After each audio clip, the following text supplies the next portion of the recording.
बिस्मिल्लाहिर्रहमानिर्रहीम, अस्सलाम वालेकुम रहमतुल्लाहि व बरकातुहू। तो आई होप कि आप सब लोग ठीक होंगे। आप देख रहे हैं मेरा YouTube channel bio with sir Habib और मैं हूं आपका बायोलॉजी इंस्ट्रक्टर हबीब अहमद। बच्चे आज जो हम टॉपिक डिस्कस करने जा रहे हैं वो होगा हमारे पास एक्सक्रीशन इन वर्टिब्रेट्स। बच्चे हम वर्टिब्रेट्स के अंदर मैकेनिज्म ऑफ एक्सक्रीशन पढ़ेंगे एंड एक्सक्रीशन इन ह्यूमंस के बारे में बेसिकली स्टडी करेंगे। तो बच्चे मूव करते हैं अपने टॉपिक की तरफ।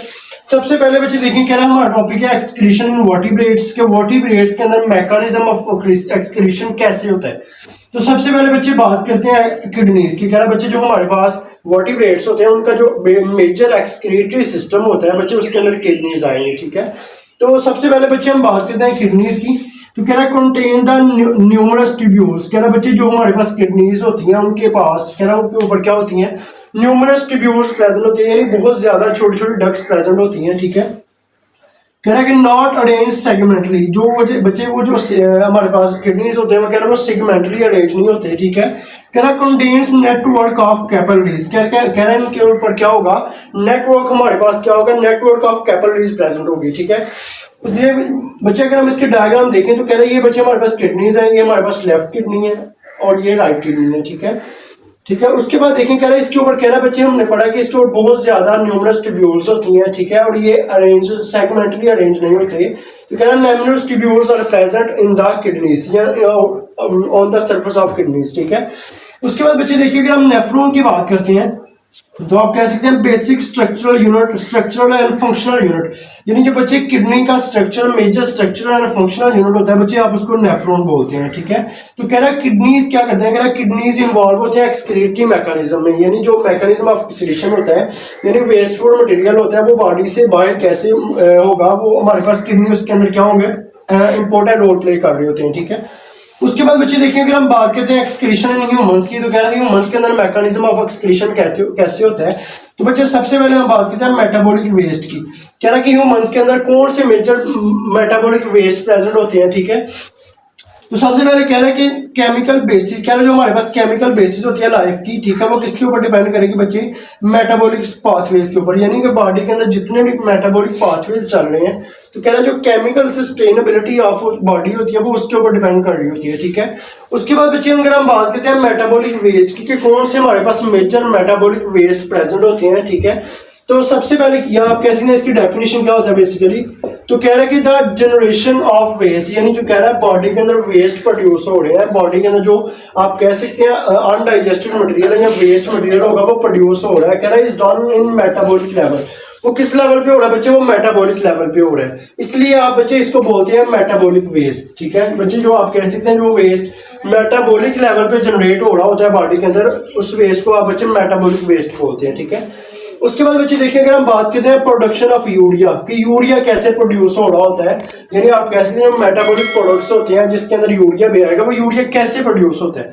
तो सबसे पहले बात करते हैं अगर produce from the metabolism of amino acids. क्या जब आप अमाइनो एसिड्स की ब्रेकडाउन करेंगे, ठीक है, तो उससे क्या होगा, हमारे पास यूरिया प्रोड्यूस होगा। ठीक है, लाइक बच्चे देखें जब हम अमाइनो एसिड को ब्रेक करेंगे तो हमारे पास क्या होगा, यूरिया की प्रोडक्शन होगी। ठीक है, उसके बाद बच्चे देखें जो नेक्स्ट हमारे पास सेकंड वाला एक्सक्रीटरी प्रोडक्ट है वो होता है क्रिएटिनिन। क्रिएटिनिन हमारे पास क्या है कि प्रोडक्शन ऑफ क्रिएटिनिन कैसे हो रही है, तो आप कह सकते हैं कि produce from the muscle creatine. क्या जो हमारे पास मसल क्रिएटिन प्रेजेंट होता है उससे क्या होगा बच्चे, क्रिएटिनिन क्या होगा, प्रोड्यूस होगा। ठीक है, उसके बाद बच्चे अगर हम देखते हैं कि प्रोडक्शन ऑफ यूरिक एसिड, क्या यूरिक एसिड मेटाबॉलिक वेस्ट कैसे प्रोड्यूस हो रहा है बॉडी के अंदर।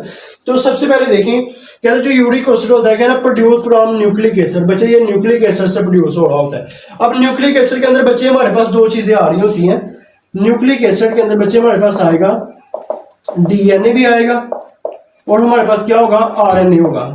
ठीक है, क्या जब आप न्यूक्लिक एसिड की ब्रेकडाउन करते हैं या न्यूक्लिक एसिड की आप कह सकते हैं मैकेनिज्म करवाएंगे या ब्रेकडाउन में मैकेनिज्म होगा तो उससे क्या होगा, हमारे पास बच्चे यूरिक एसिड प्रोड्यूस होगा। ठीक है, उसके बाद बच्चे देखें कह रहा है एंड प्रोडक्ट्स ऑफ हीमोग्लोबिन, कह रहा है उसके एंड प्रोडक्ट्स में हीमोग्लोबिन बन रही होती है। ठीक है, उसके अलावा कह रहा है मेटाबोलाइट्स बन रहे होते हैं और वेरियस हमारे पास क्या होंगे, हार्मोन जनरेट होंगे। ठीक है, उसके बाद बच्चे अगर हम देखते हैं कि मेटाबॉलिक वेस्ट वो कैसे बॉडी के अंदर कैसे बॉडी से जो है ना बाहर एक्सक्रीट हो रहे हैं। ठीक है, तो सबसे पहले बात करते हैं कि जो टॉक्सिन्स होते हैं, टॉक्सिन्स बॉडी के अंदर प्रेजेंट होते हैं।